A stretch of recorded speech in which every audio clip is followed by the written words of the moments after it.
Saudara-saudara yang dikasihi Tuhan Yesus Kristus, salam sejahtera. Kita bersyukur pada saat ini kembali kita akan merenungkan firman Tuhan di awal tahun ini dengan judul Mengisi Tahun Baru. Di dalam Amsal pasal yang ke-9 ayat yang ke-10 dan 11 dikatakan, permulaan hikmat adalah takut akan Tuhan, dan mengenal Yang Maha Kudus adalah pengertian. Karena oleh aku umurmu diperpanjang dan tahun-tahun hidupmu ditambah. Mari kita berdoa.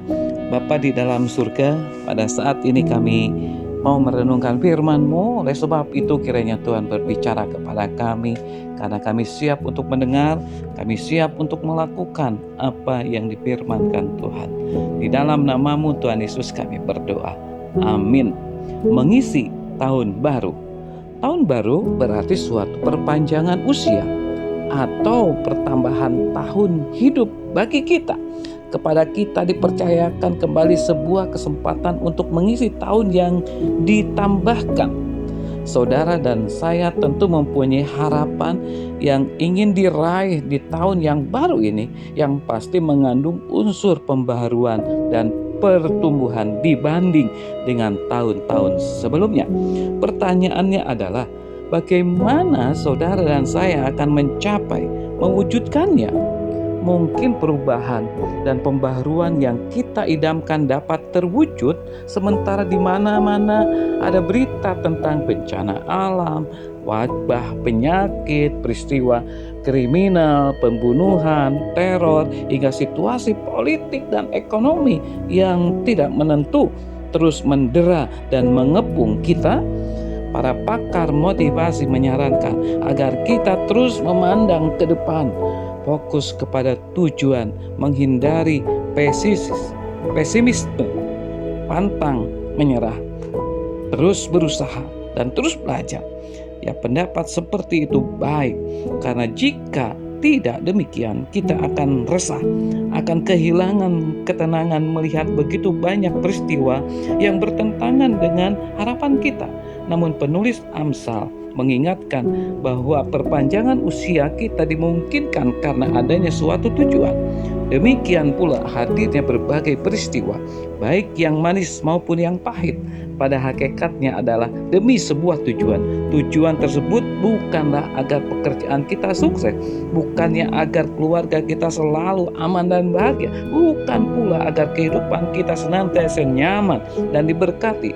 Itu semua adalah akibat yang menyertai, tetapi tujuan yang menjadi sebab yang sesungguhnya menjadi dasar atau alasan kita hidup adalah agar kita semakin setiap hari semakin mengenal Tuhan.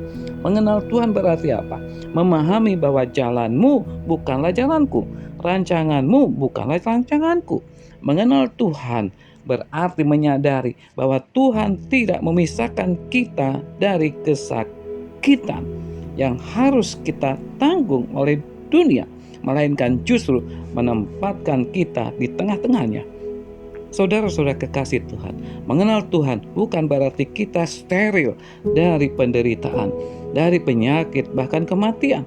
Namun melalui semuanya itu kita belajar mengenal hatinya, keprihatinannya, cara pandangnya, serta prioritasnya.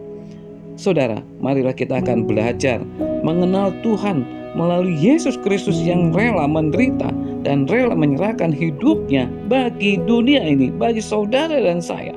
Mari kita akan mengisi tahun yang baru ini, saudara, dengan perubahan-perubahan yang didasarkan pada pengenalan kita akan Tuhan Yesus Kristus yang seharusnya setiap saat, setiap hari semakin bertambah untuk kemuliaan dan kebesaran nama Tuhan. Selamat tahun baru. Tuhan Yesus memberkati kita semuanya. Mari kita berdoa. Bapa di dalam surga, kami bersyukur memasuki tahun 2024 ini. Biarlah kami akan mengisi tahun yang baru ini, hari pertama sampai hari yang terakhir, dengan bersandarkan kepada Tuhan Yesus Kristus yang senantiasa menolong, menyertai kami. Biarlah kami mengisi sesuatu yang berkenan kepada Tuhan, mulai dari start hari ini sampai nanti finish 31 Desember 2024. Tuhan memberkati kita semuanya. Amin.